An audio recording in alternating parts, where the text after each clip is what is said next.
High friends, welcome back to my channel. আর এখন আমি রিভিউ করব হইচই রিলিজ হওয়া নতুন বাংলা ওয়েব সিরিজ বোকা বাক্সতে বন্দিনী। তো কেমন লাগলো আমার এই ওয়েব সিরিজ ডিটেলসে কথা বলবো এই ভিডিওতে। রিকোয়েস্ট একটাই, ভিডিওটা শুরু থেকে শেষ পর্যন্ত দেখো। আর কোনো কিছু যদি ভালো লেগে থাকে তাহলে ভিডিওটাকে লাইক, শেয়ার আর চ্যানেলটাকে অবশ্যই সাবস্ক্রাইব করে নিও। দেবালয় ভট্টাচার্যের কাজ মানে নামটা শুনলেই একটা বলতে পারো যে ভেতর থেকে রেসপেক্ট আসে, কারণ এই মানুষটা যে ধরনের কাজ করেছেন তার যদি ফিল্মোগ্রাফি দেখি তাহলে বোঝা যায় যে সে একটু এক্সপেরিমেন্টাল কাজ করতে বিশ্বাসী। কিন্তু তার এক্সপেরিমেন্ট যে বোকা বাক্সতে বন্দিতে এরমভাবে ব্যাকফায়ার করবে সেটা কল্পনাতেও ভাবা যায় না।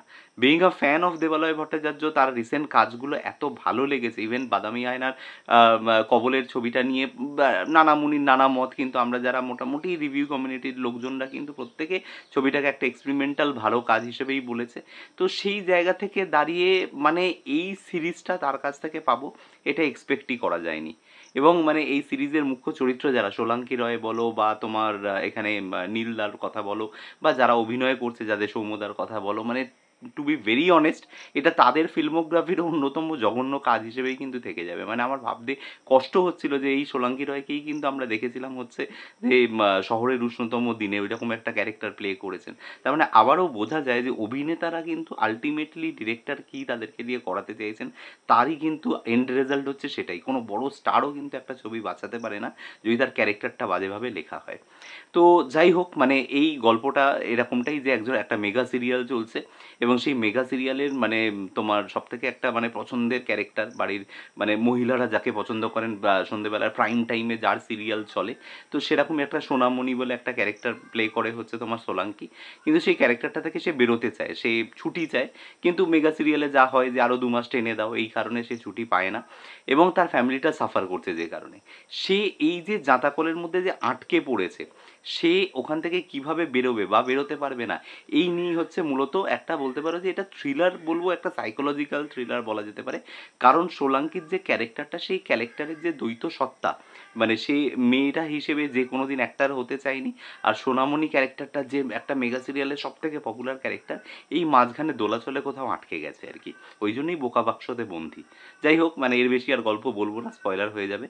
এখন যেটা মূল বিষয় সেটা হচ্ছে যে যদি দূরবীন দিয়ে যদি খোঁজা হয় তাহলে এই ছবিতে, এই ওয়েব সিরিজে একটাই পজিটিভ পার্ট আমি দেখতে পেয়েছি, সেটা হচ্ছে এই ওয়েব সিরিজের গান। না, যেগুলো সিরিয়ালের মাঝখানে হিন্দি সিনেমার গান ব্যবহার করে এখানেও সেটা করা হয়েছে, সেটার কথা বলবো না।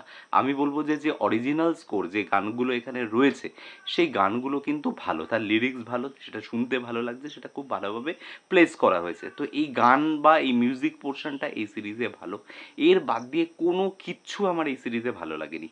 মানে সেটা স্টার্টিং ফ্রম দি অ্যাক্টিং, যারা সিরিয়ালে অভিনয় করছেন এবং সিরিয়ালের বাইরে অভিনয় করছেন তাদের কারোর পারফরমেন্স ভালো না।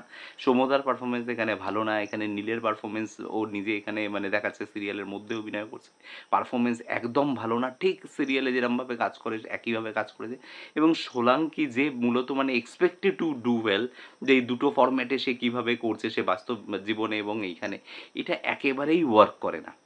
সেকেন্ড যেটা বলবো সেটা হচ্ছে যে এই ছবির স্টোরি লাইন বা এই ছবির গল্প, কারণ আমি ছবি বলছি, এটা ওয়েব সিরিজ আর কি। ওয়েব সিরিজের গল্প, তার কারণ হচ্ছে এই ওয়েব সিরিজের দ্বৈত সত্তাটার কথা বলা হয়েছে যে সেই অ্যাজ এ সিরিয়াল একটা সোনামণি তার ক্যারেক্টারটা, এবং তার পাশাপাশি যে ক্যারেক্টারটা সে আরেকটা প্লে করছে তার ব্যক্তিগত জীবন।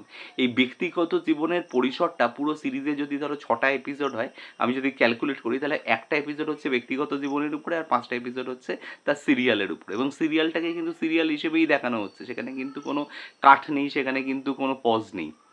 তো এই যে মানে ন্যারেশনটা, এই যে গল্পটা যেভাবে দেখানো হলো, এটা অদ্ভুত লেগেছে যে দুটো সত্তার মধ্যে যদি কনফ্লিক্টই থাকে তাহলে দ্বিতীয় সত্তাটা এত মানে চাপা কেন, তার কোনো কিছু মানে সেটা নিয়ে কোনো আগে এগোনোর কিছু নেই, তার আর কোনো কনফ্লিক্ট নেই তার লাইফে।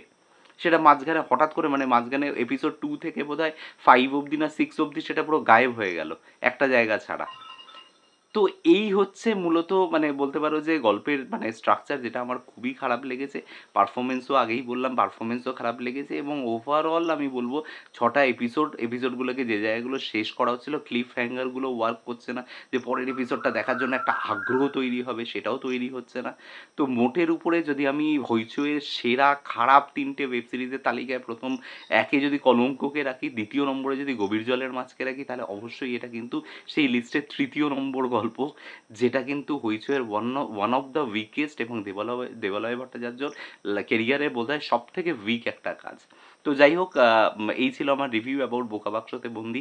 কেমন লাগলো তোমাদের কমেন্টে এসে জানাতে পারো। যদি কোনো কিছু ভালো লেগে থাকে এই ভিডিওতে, তাহলে ভিডিওটাকে লাইক, শেয়ার আর চ্যানেলটাকে সাবস্ক্রাইব করে নিও। দেখা হচ্ছে তোমাদের সাথে আমার পরের কোনো ভিডিওতে। Till then, bye by.